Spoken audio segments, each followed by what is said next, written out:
A tower crane moves building materials up to construction crews working above the ground. The operator's cabin is near the top. Just above that is the jib, which hoists the load and trolleys it back and forth. The jib and cabin rotate on a turntable called a slewing platform.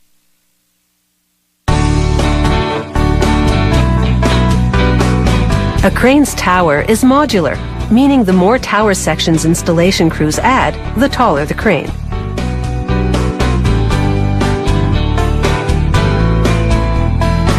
At the crane factory, workers construct the slewing platform by welding together huge steel plates and square tubes.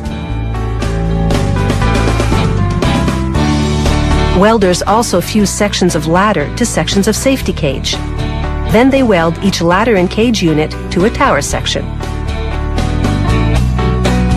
Throughout the assembly process, robots perform the simpler welds.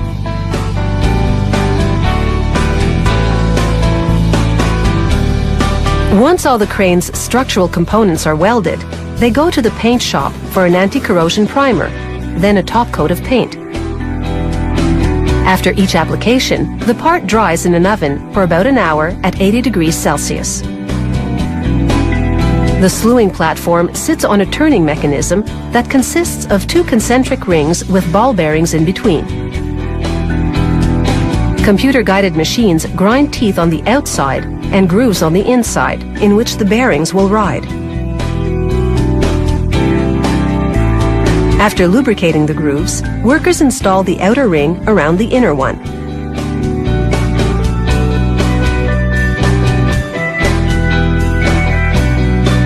Then they fill the groove with steel balls and high-strength plastic spacers. This allows the outer ring to revolve smoothly around the stationary inner ring. The operator cabin is made of steel panels. It's integrated into the slewing platform. The cabin's large windows enable the operator to view how the jib is maneuvering the load.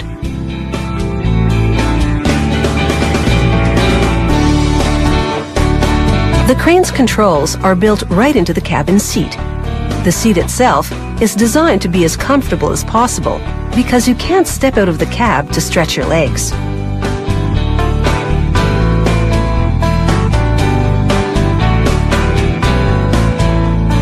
A motorized gear rotates the slewing ring, which rotates the slewing platform supporting the crane's cabin and jib.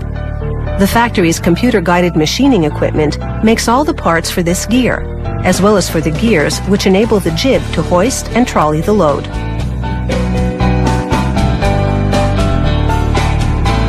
Workers assemble the slewing gear and mount the motor that drives it.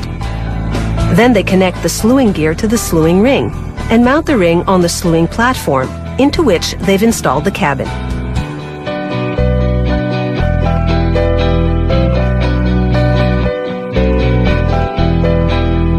An automatic greasing system keeps the ring's teeth lubricated as it rotates the platform. After an extensive test, they install the tower head on top of the cabin. Now this entire slewing unit goes off to the construction site. After anchoring the crane's base, the installers use a mobile crane to mount the slewing unit on the tower and the jib onto the slewing unit.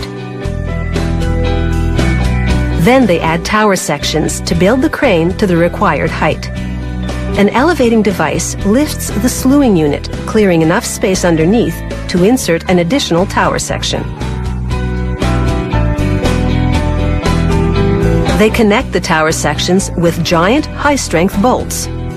Then repeat this procedure until the crane is as high as it needs to be.